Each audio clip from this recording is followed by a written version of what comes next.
Welcome to the EQ Fit podcast. Our mission is to equip people to prosper in every aspect of their life.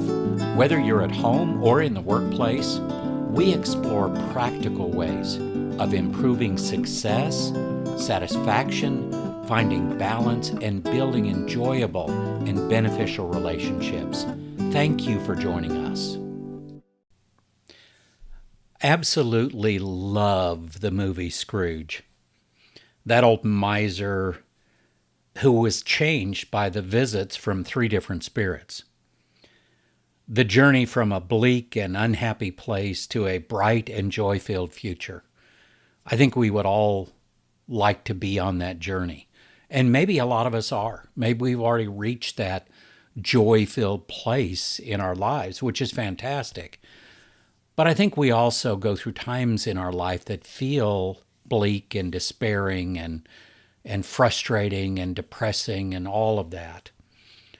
Well, going back to the movie Scrooge, can people really change like that? Well, it depends.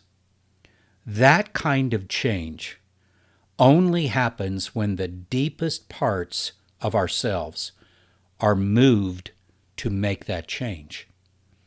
Frankly, I would rather use the word transformation.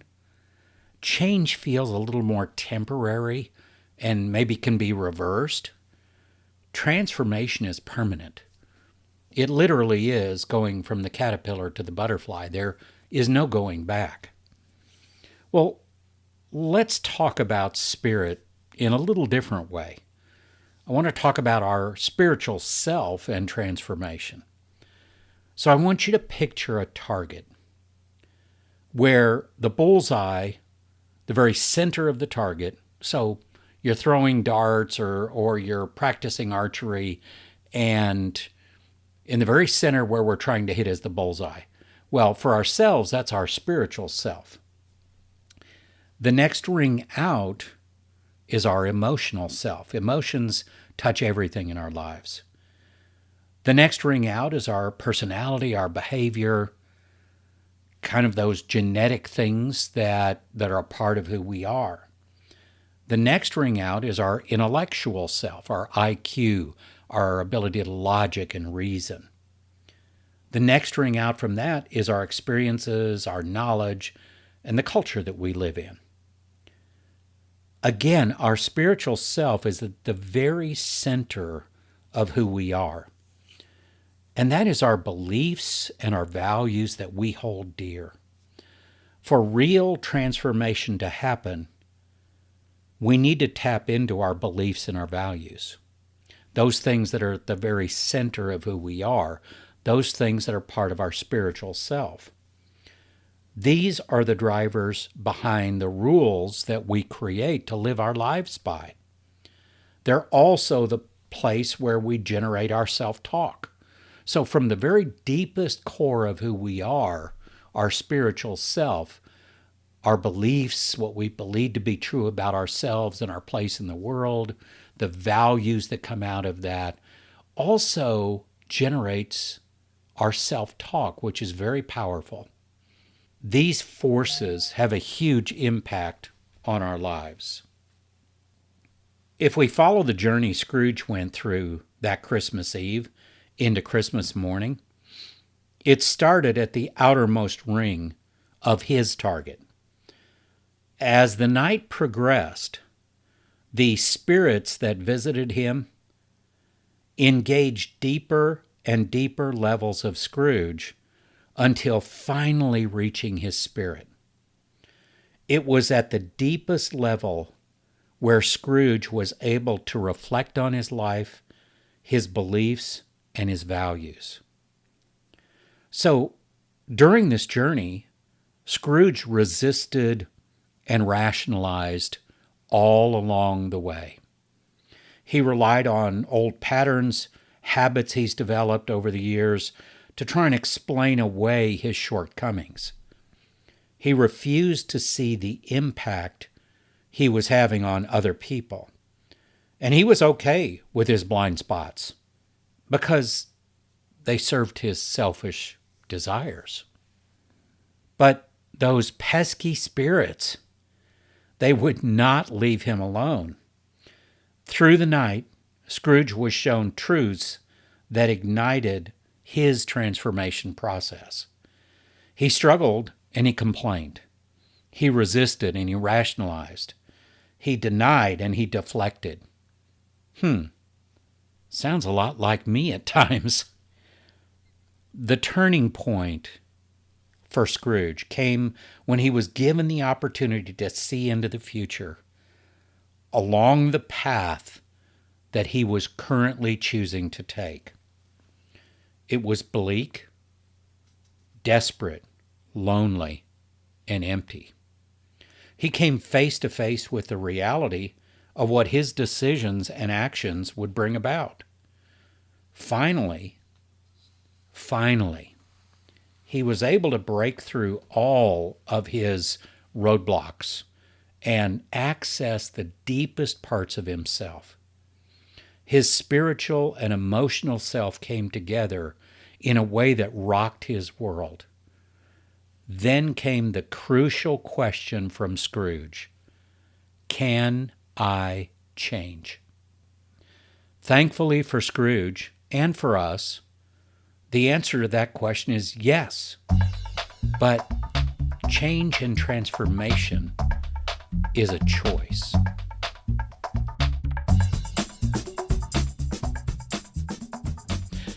Let's talk a little bit about the power of the Spirit, the power of our spiritual self.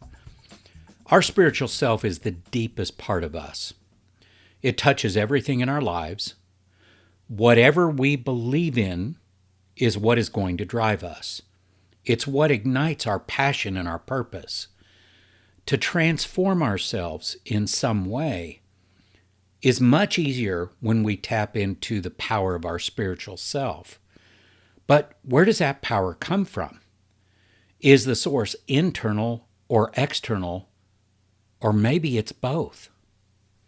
For me, it comes from an external source that I have internalized over my lifetime. I believe in Jesus Christ and the transformational work he has done in my life. I've seen it over the decades of my life, where he has changed me, transformed me, made me a better person, taught me lessons along the way. And that has fed my spirit, my spiritual self. You may have some other source of spiritual formation. My experience personally, that I don't have the spiritual resources just inside of myself that I can rely on to consistently do the things that I need to do and accomplish the things that I want to accomplish. Frankly, it just isn't enough by itself. When I need to transform some part of my life, just like Scrooge, I will always throw up roadblocks if it looks difficult or painful. But those types of transformation have always been the most impactful on my life, even though I may not enjoy them. If you understand Christian beliefs, the Holy Spirit, very unlike the spirits that visited Scrooge, becomes a part of us as believers, and it empowers transformation.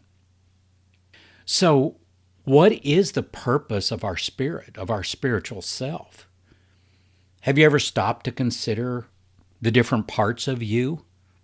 The physical, emotional, intellectual, behavioral, cultural, and spiritual self? We have a pretty good idea of what some of these parts do, but do we really understand the role of our spiritual self? We're all created with a need to connect on a spiritual level. No matter what you believe in, I think you would probably agree with that statement.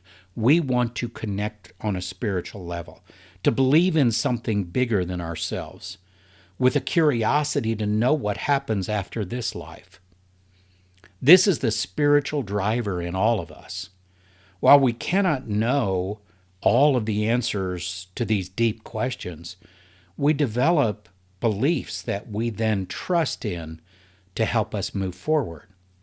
From a practical perspective, our spirit has a profound impact on how we live our lives.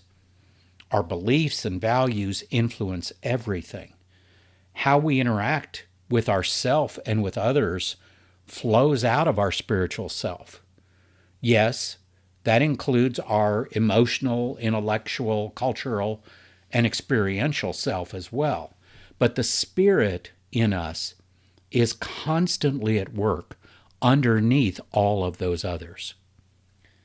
Here are some outcomes directly impacted by our spiritual self: how we treat others, how we treat ourselves, our morals and our ethics, our conscience, our sense of purpose, our passion, our desire to be better, and the legacy we want to leave.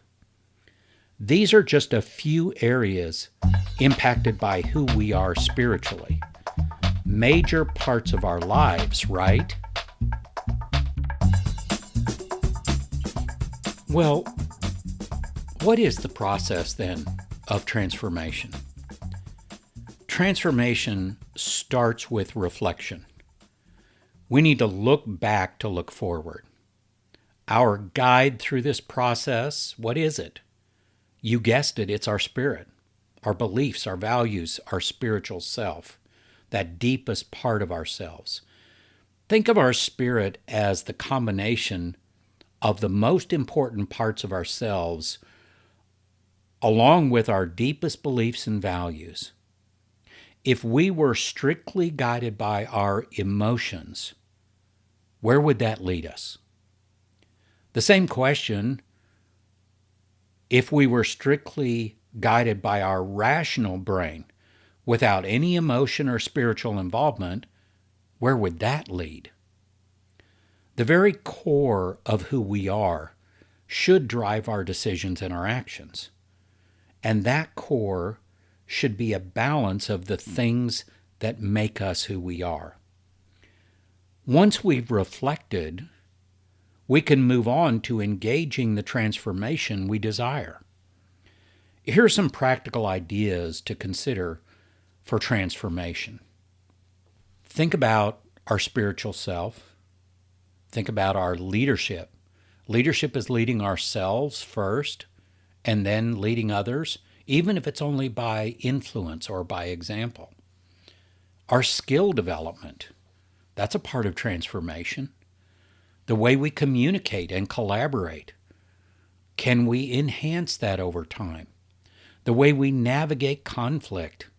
Conflict is a big deal. Most people avoid conflict, but that is not the best path forward. How we build trust, our emotional intelligence capacity and skills. These are all big parts of a transformational process. Our physical, mental, emotional health. All of these things are impacted through transformation driven by our spiritual self. There are other major areas of our lives we could include in that list. So, how does transformation happen? Well, number one, reflect on areas of your life you would like to transform. That makes sense, right? Start by thinking about what is it in my life that I want to transform. And again, I'm specifically not using the word change because transformation is permanent, and I want to talk about that permanent accomplishment of transformation. Number two, after we've reflected, engage our spiritual self to change the beliefs needed to remove the roadblocks to facilitate that transformation. That is probably one of the primary roadblock areas. Well, I can't do that. I'm no good at that. I've never done that before. I mean, that's the self-talk that comes out of a belief of, I'm no good at that, or that's something I don't like, or, I mean, you can think of those things for yourself, but engaging your spiritual self to give you the energy to remove those roadblocks by changing those beliefs is a critical element if you want to be successful in transforming some part of your life. Number 3, assess yourself to get the insight you need to empower transformation. Don't just guess, assess. Whether it's a formal assessment process or some other assessment process, get some good data so you can get some good insights. Step number 4, equip yourself with the learning, the tools, and the resources that you need to make that transformation possible. Number 5, practice, practice, practice. Put this new learning and skills into action. It's just like going to the gym and working out. If you think you're going to get in the tip-top physical shape of your life by going to the gym one time, we all know that's not going to happen. Believe me, I've tried it. Practice is so important to honing these new skills and learning what works and what doesn't, and how can I improve or how can I enhance this. Number 6, reflect on what is working and what is not. Adapt and modify as needed. That's a very simple look at the transformation process, and we can all access that. It's built into all of us. Transformation is growth. Transformation is a process of growing new knowledge, new skills, new ways of doing things. Growth is not linear. I think that's what most people don't understand. It's a spiral. As you transform areas in your life, growth naturally happens, but it happens in an ever-increasing spiral. As you transform and grow, your capacity and your competency increases, allowing you to have a greater impact. You can literally cover more ground as you grow. This is the growth spiral.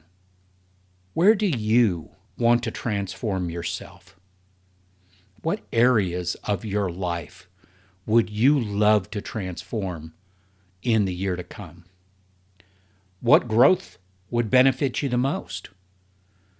Answering these questions is the reflection process that brings clarity, focus, and direction to where to place your energy and effort in transforming yourself. Where does that energy come from? It comes from the deepest part of yourself, your spirit. Just like the transformation Scrooge went through, when our spirit aligns with the transformation we want to see, great things can happen. Thank you for joining us for this episode.